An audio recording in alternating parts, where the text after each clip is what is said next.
Okay, so now we are in ashram of Amma, and I would like to ask some questions about their path and how they how they go in that path. So please greet Amma and the person who is helping us to understand what she is saying. Say about the ashram first and about the Amma. Amma's name is Sadguru Sivasti Dhyaneshwar Amma. Amma has established the ashram in the name Sivasti Dhyaneshwar Amma Ashram 35 years before. Amma is doing services like offering food to the sadhus and the public whoever walk around the hill on full moon days, and also offering healthcare services to the sadhus whoever living around the Girivalam path around Arunachala hill. The main objective of this ashram is preaching Shiva Yoga. The Shiva Yoga path is the unique path to attain Shivam, which is given by Lord Shiva. So the preaching of Shiva Yogam begins from Lord Shiva, and Lord Shiva preaches it to Goddess Parvati. Goddess Parvati preaches it to Nandi. Nandi preaches it to Tirumular. Tirumular has written some part of Shiva Yogam in the book called Tirumandiram. So the rest of the Shiva Yoga practices, techniques and preachings are still communicate from one guru to another guru through oral communication. So Amma came from such a lineage which starts from Lord Shiva. And can you speak a little about the path that you are following and that you are teaching? What is the main principle of the path? நம்ம சொல்லித்தரோம் அதோட முக்கியமான நோக்கம் என்ன, அதோட முக்கியமான குறிக்கோள் என்ன அப்படின்னு சொல்லி கேட்குறாங்கம்மா. முதல்ல நம்ம அமைதியாக இருக்கிறது உலக அமைதிக்காக தான். அமைதி மட்டும்தான் எல்லா உயிர்களுக்கும் தேவையான ஒன்று. பணம் புகழ் இந்த உலகத்தில் 16 செல்வங்கள் இருந்தாலும் அமைதின்றது ஒவ்வொருத்தருக்கும் வேணும்.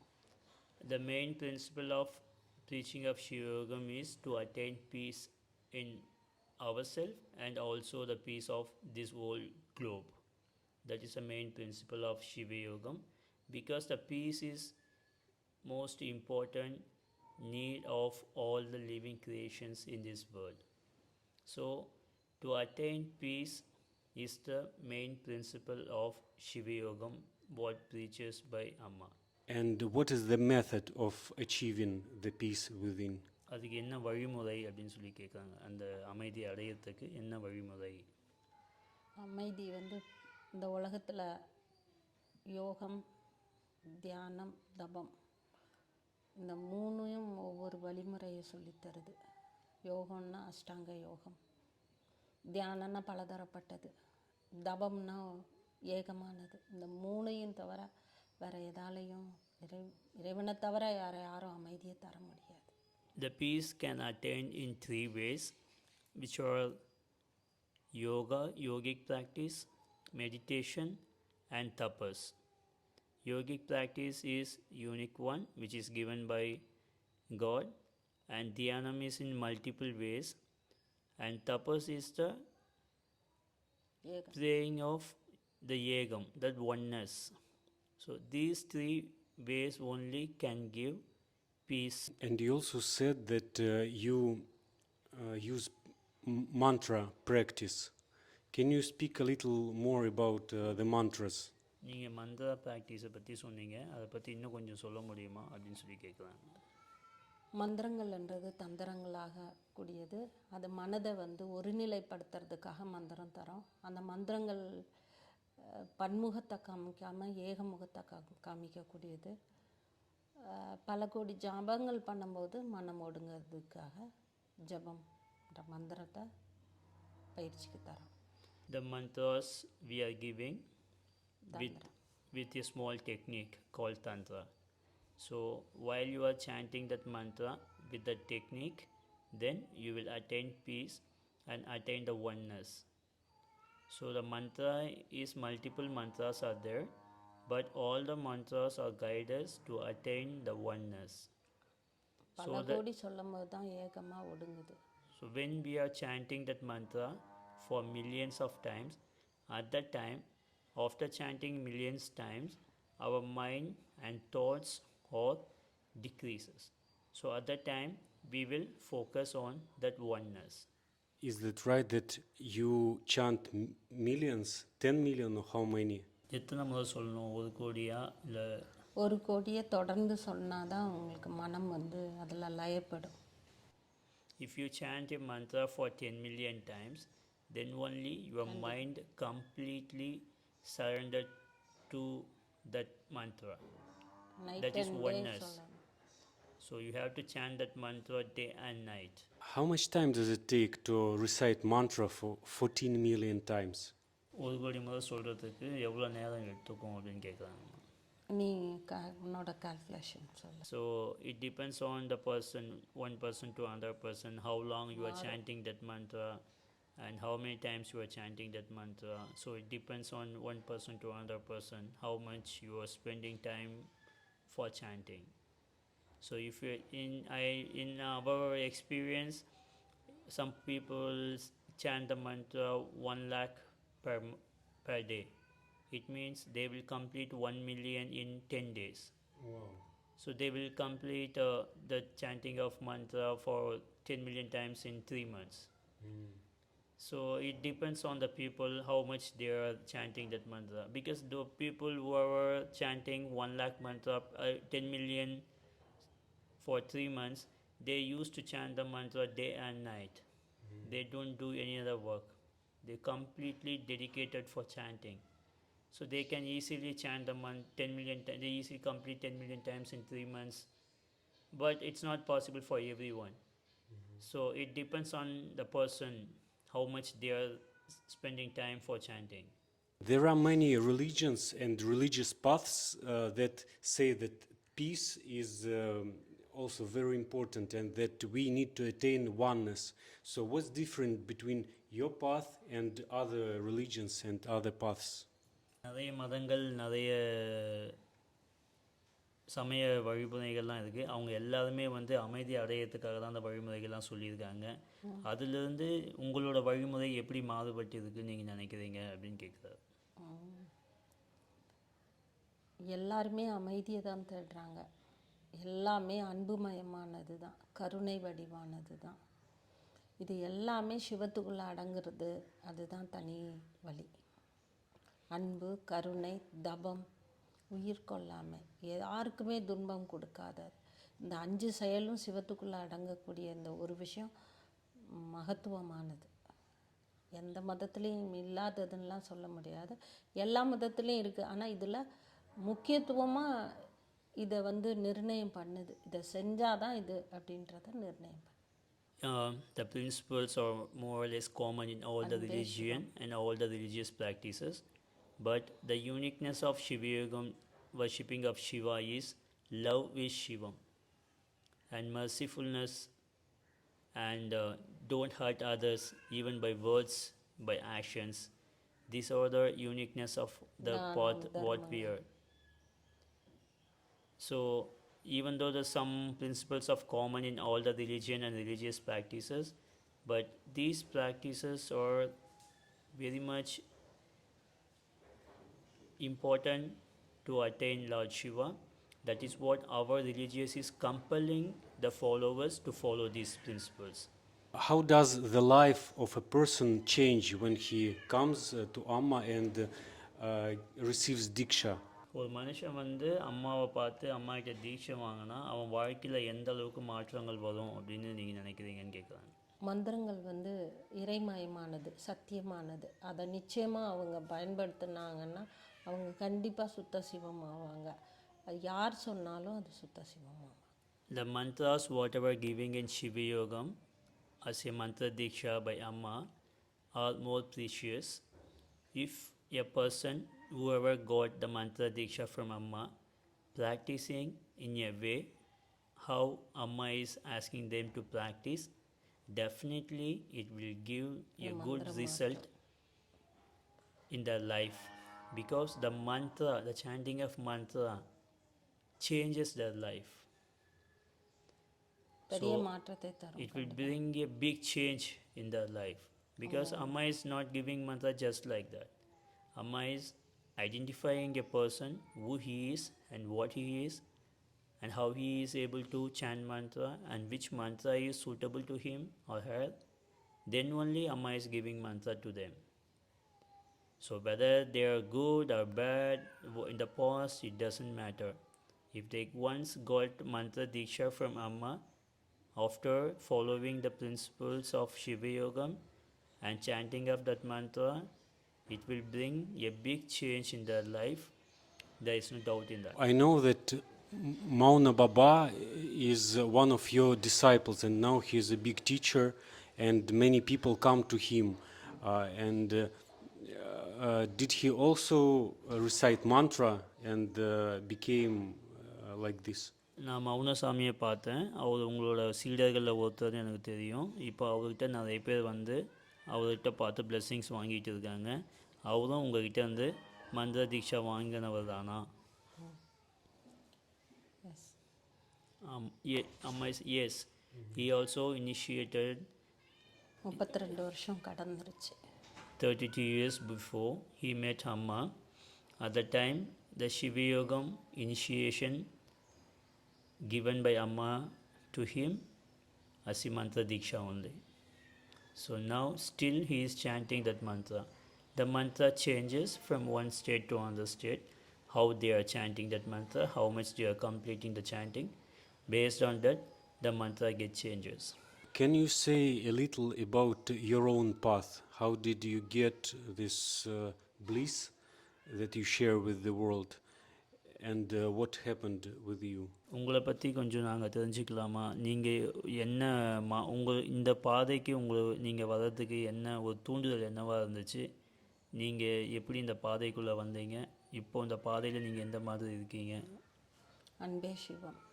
சிவம் அன்புதான்றதுனால அதை என்னையும் அறியாமல் நான் அதை விரும்புறதுனால இறைவன் எனக்கு இந்த வழியை அமைச்சு கொடுத்தாரு. I'm more fond of sharing love with people. So the love is Shiva. So I am also more fond of sharing my love to other people, so that the God made this path for me. Was that a gradual path to that bliss, or you just got it as a gift from God? இந்த பாதையோட சிறப்பு என்ன? நீங்கள் கடவுள்கிட்டேருந்து இந்த பாதையை தேர்ந்தெடுத்ததுக்கு அப்புறம் பரிசாக உங்களுக்கு என்ன கிடைச்சது அப்படின்னு சொல்லி கேட்கலாம். இறைவன் இருக்காரு அப்படின்றது சாட்சியாளராக வாழணுன்றது என்னோட நோக்கம். இறைவன் கிடைப்பார், என்னோடையே எப்போவும் எல்லாமா இருக்காரு, அதுதான் எனக்கு கிஃப்ட். இப்போ உங்களுக்குள்ளேயும் இருக்கிறாருன்னா இந்த நிமிஷம் எல்லாமுமா என் கூட இருக்கார். Am I saying I want to live this life as a evidence of existence of God, so that I have chosen this path, and the gift given by God is to understand the existence of God in all the living creations around me. And can you please share about Tantra? What is Tantra? Because in modern world there are many misconceptions about that. நீங்கள் தந்தாவை பற்றி சொல்ல முடியுமா? ஏன்னா நான் மேற்கத்திய நாட்டில் வந்து இந்த நவீன உலகத்தில் தந்தாவை பற்றி நிறைய தவறான புரிதல்கள்லாம் இருக்குது. அதை பற்றி நீங்கள் கொஞ்சம் விளக்கி சொல்ல முடியுமா அப்படின்னு கேட்குறாங்க. மந்திரங்களை அறிவு தாண்டி தந்திரமாக செயல்படுறதுக்கு மந்திரங்களுக்கு பயன்படுத்துறது தான் தந்திரா. மந்திரத்தை எப்படி பயன்படுத்தணும் அப்படின்றது தந்திரம். ரெண்டாவது, தந்திரம் என்பது நம்மளுக்குள்ளே இருக்கிற குண்டலினி சக்தி 2 பாம்புகளாக பிரிக்கப்படுது. ஒன்று வடகலை, பிங்கலை, நடுவில் இருக்க அக்னி. அந்த ஆண் பெண் 2 பாம்புகளாக வடகலையும் பிங்கலையும் பாம்பாக கூறுறாங்க. இது 2ஐயும் இணைக்கிறம்போது அக்னிக்கலை மூழுது. இந்த வடகலை பிங்கலைன்ற பாம்பை தான் ஆண் பெண்ணுன்றதை இவங்க தவறாக வெளியே ஆண் பெண் சித்தரிக்கப்படுது. இது தவறு. சிவம்ன்றது அன்புமயமானது, யோகம்ன்றது பிரம்மச்சரியமானது, இதில் காமம் இல்லாதது தந்திரா. Am I saying Tantra is a technique of using mantra apart from the knowledge, the scientific knowledge, to attain the result of the chanting of mantra. And another thing is, uh, in the modern world, they are saying the the male and female intercourse is called Tantra, they can attain God like that, but in reality, that's not true. The breathing of left nostril and right nostril, we can say in Tamil it's called as Vadakalai Pingalai. So the Vadakalai is the male and Pingalai is female. So if you operate those two breathings, then அக்னி மூலம் then it will if it both are touch one another at that time, some fire climb creates in your body. If you activate those two air simultaneously, some heat, some fire starts to rise from your kundalini in the middle of. So that is called the male and female scratch one another. It will creates energy in your body. It rises up and up. That's called that fire. What the energy is rising is called kundalini.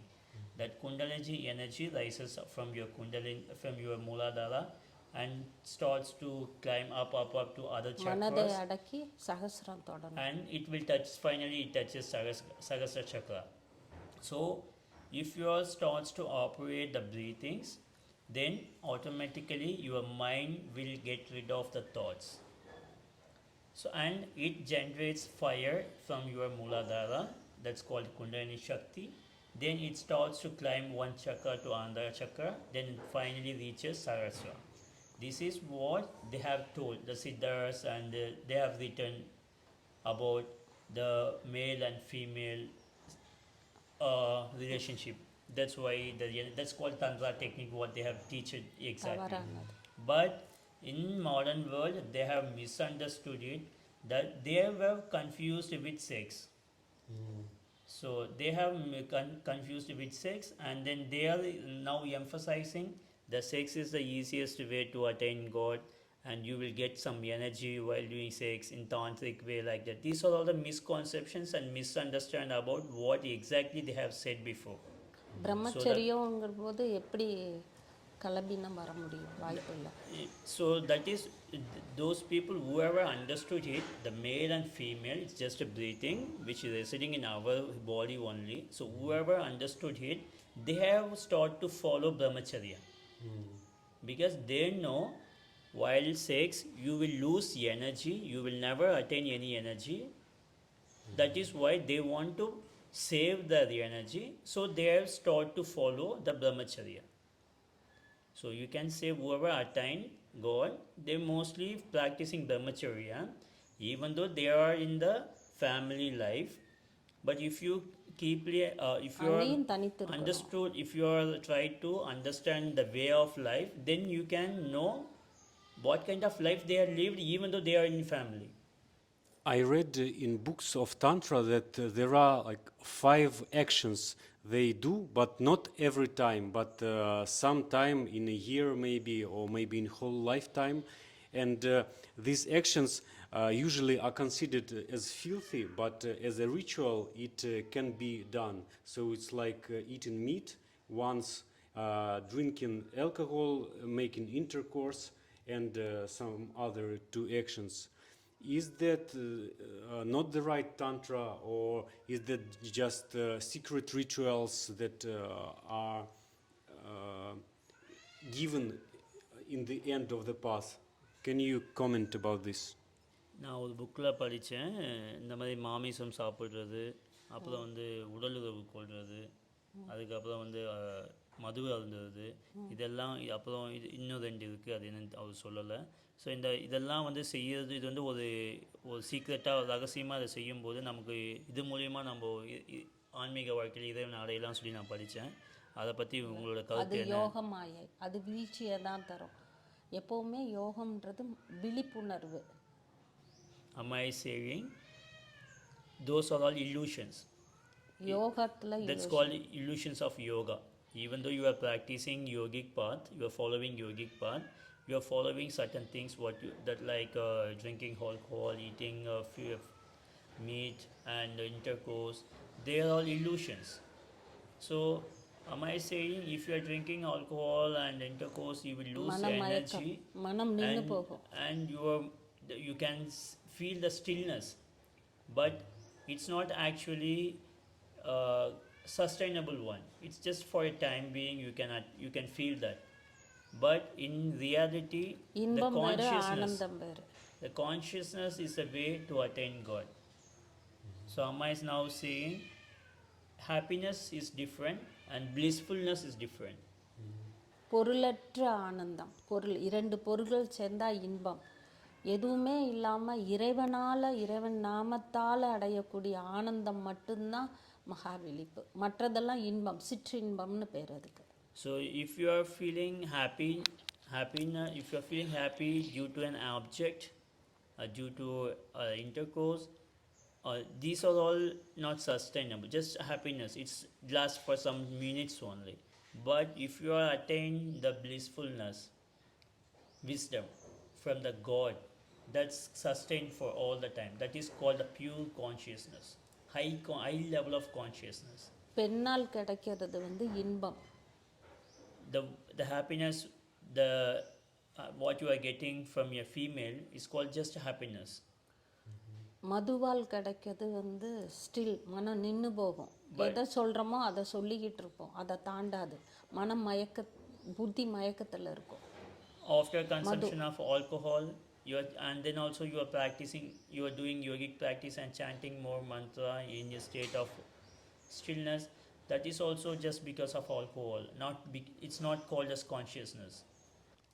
And in modern society, men and women always interact with each other. So is it also causes lose of energy or not? And where is the boundary between, for example, we just speak with a woman, man speaks with a woman, and then he hugs her, and then there is intercourse. Is there just men should not communicate at all with women and should do only single practice, or is just intercourse that is forbidden? என்ன சொல்கிறேன்னா, இந்த ஒரு நவீன சமுதாயத்தில் ஒரு ஆண் பெண் பேசுறது தவிர்க்க முடியாத ஒன்று. பேசுகிறோம், கட்டி பிடிக்கிறோம், அதுக்கப்புறம் நம்ம உடலுறவு வச்சுக்கிறோம். இதை நம்ம தவிர்க்கணுமா, இல்லை இதை அப்படியே அதே மாதிரி நம்ம இதை மன்னிக்கக்கூடிய விஷயமா அப்படின்னு சொல்லி கேட்குறாங்க. ஒரு தாய் மகன், அதுக்கு ஒரு நண்பன், அவங்கக்கிட்ட காமம் இருக்காது. ஆண்டவனுங்கும்போது காமம் இருக்கும், காதல் இருக்கும். காதலில் காமம் கலக்கக்கூடாதுன்றது தான் பிரம்மச்சரியம். Am I saying the son and mother, they are hugging, so in that there is no lust. The brother and sister, they are hugging, in that there is no lust. நட்பு. In friendship, men and women, they are hugging, in there is no lust.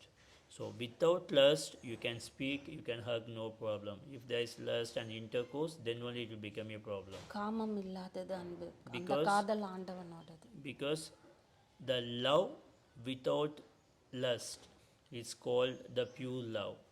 That is a love what the God expects from us. அந்த அன்பை யார் கூடனாலும் பார்த்துக்கலாம். You can share that kind of love to anyone. அதில் காமமே இருக்காது. காமம் இருந்தால் அது கடவுள் காண முடியாது. In such love you don't find lust.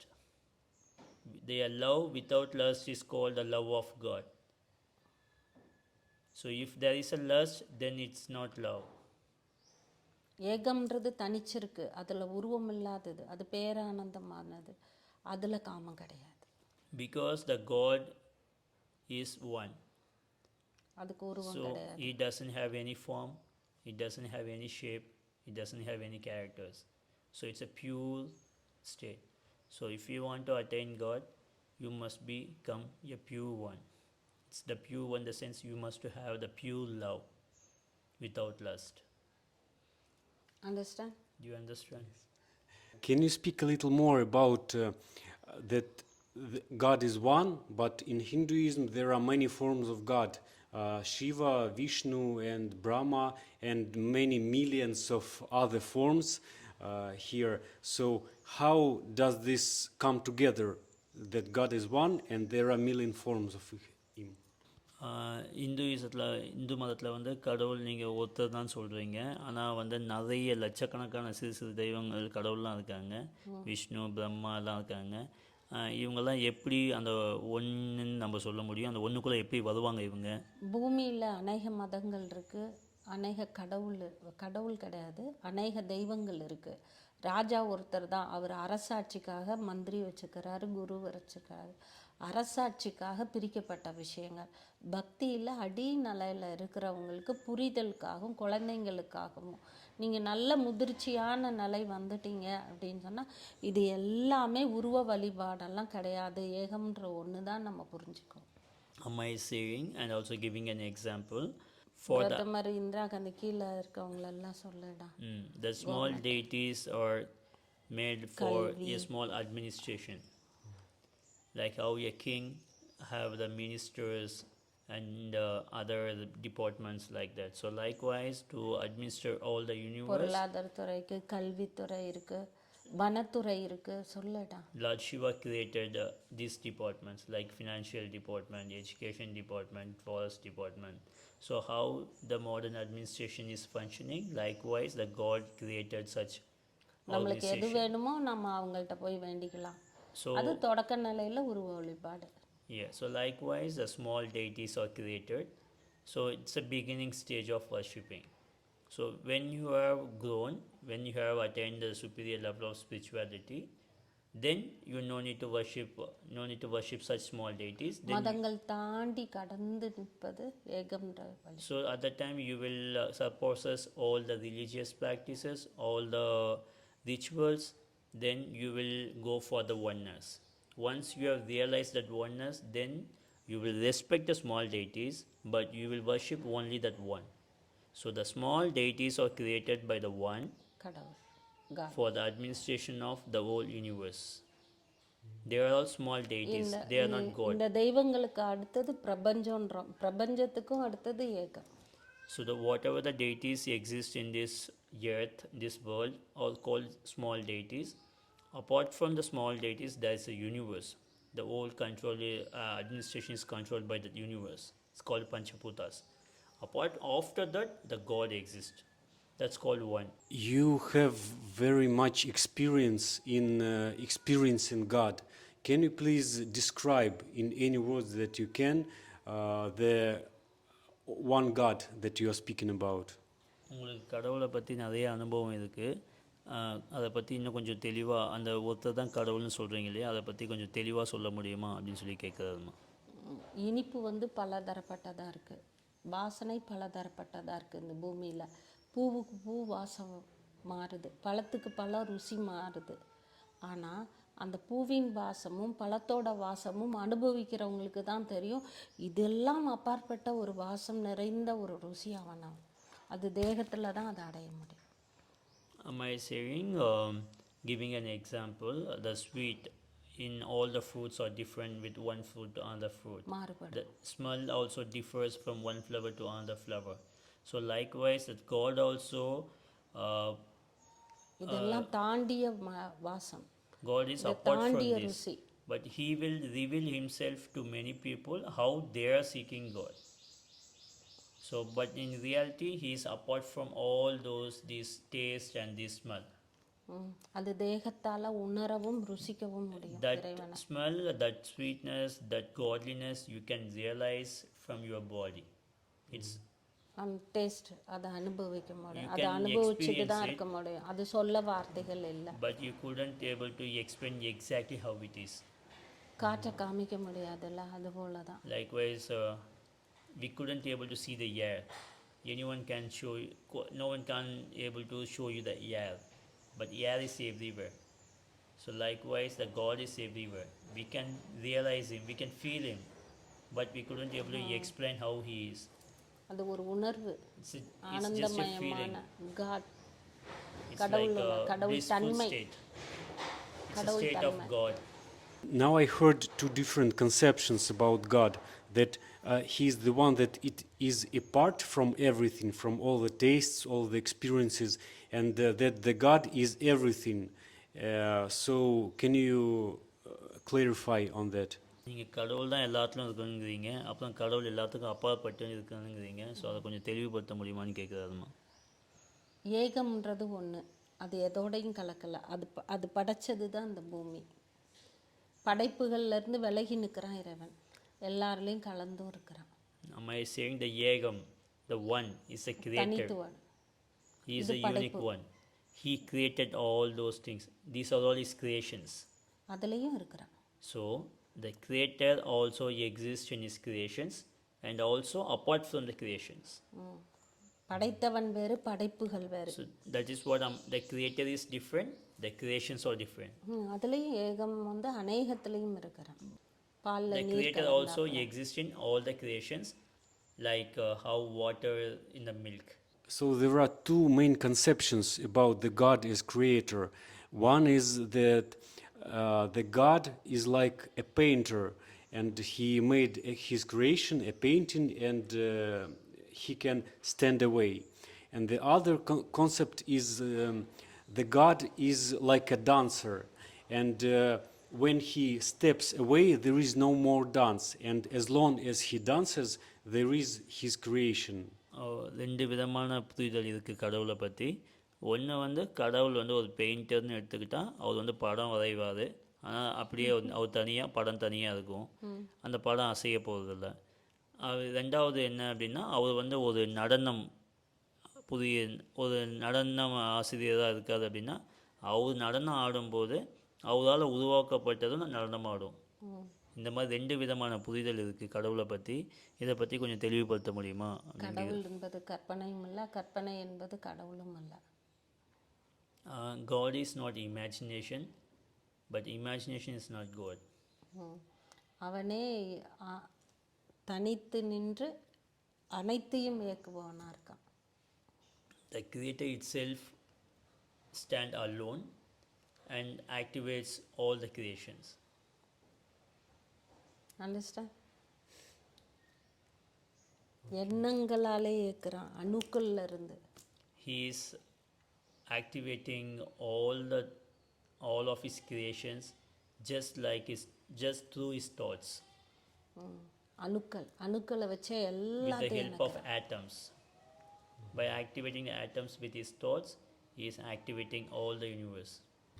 ஒரு அணுக்குள்ள ஒரு ஊசி முனையில் பல கோடி இருக்குது.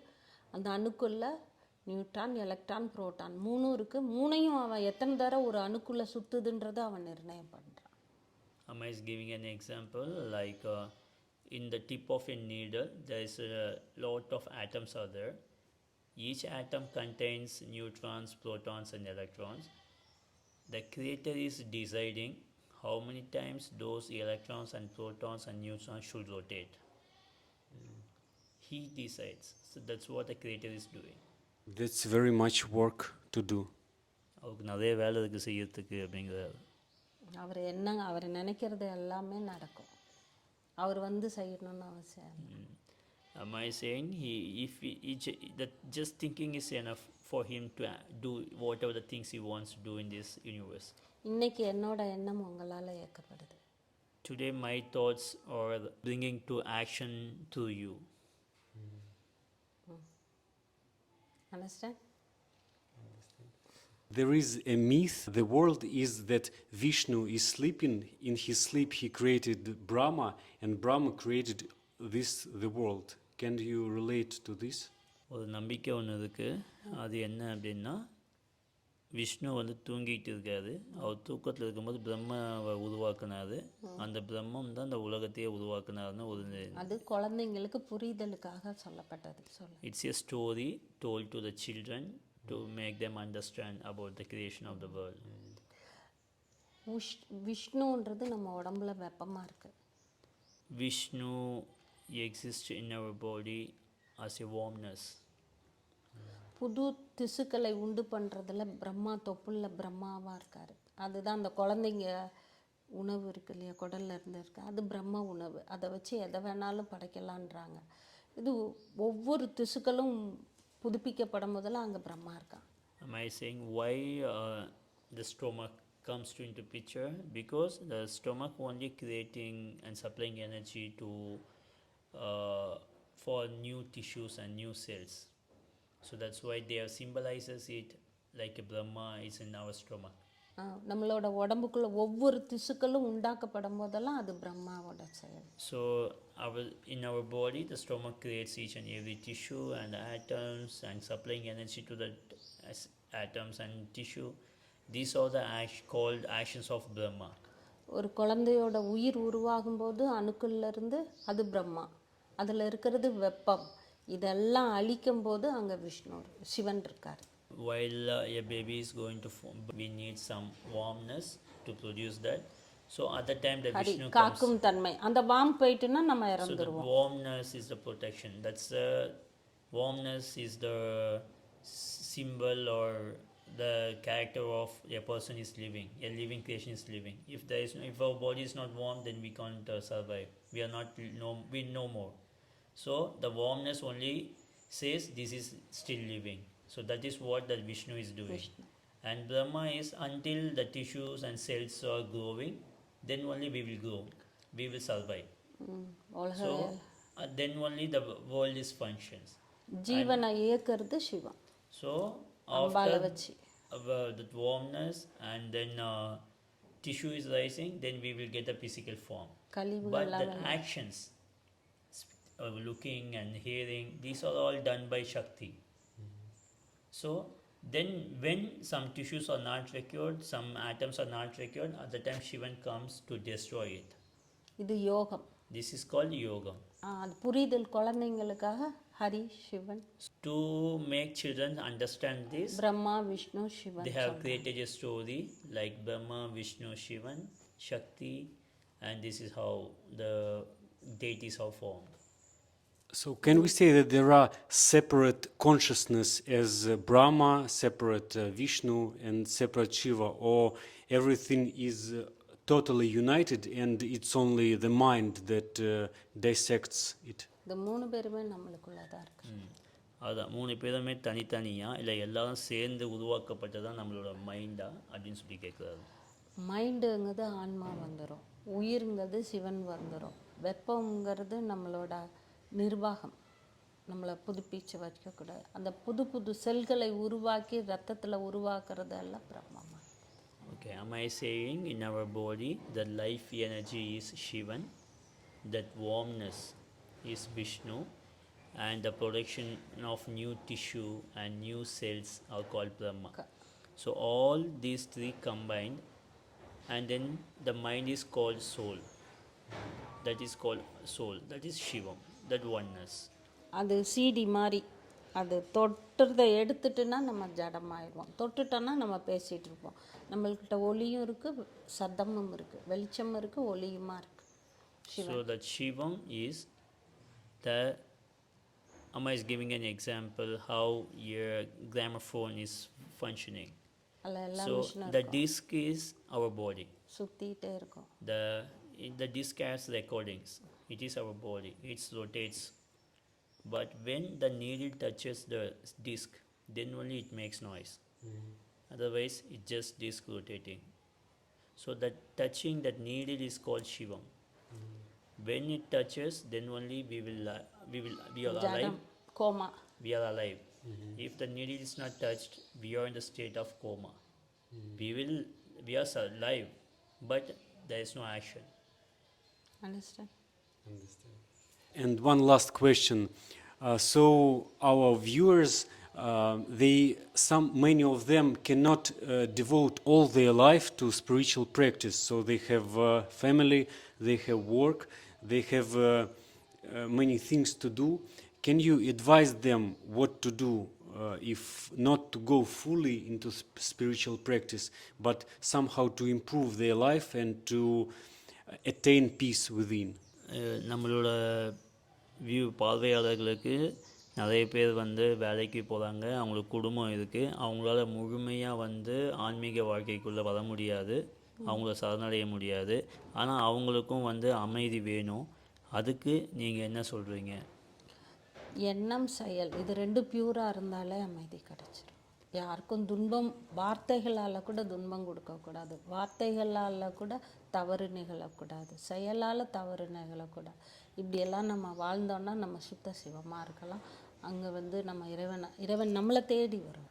For them, Amma is saying, just live without hurting others by actions and by the words. நம்மளோட செயல்லையும் கஷ்டம் கொடுக்கக்கூடாது. If you are not hurting others by your actions and words, then you will become pure. So if you have become pure, then God will come towards you. You no need to search for God. God will search for you. Okay, thank you very much. Understand? Understand. Okay, thank you very much for your time.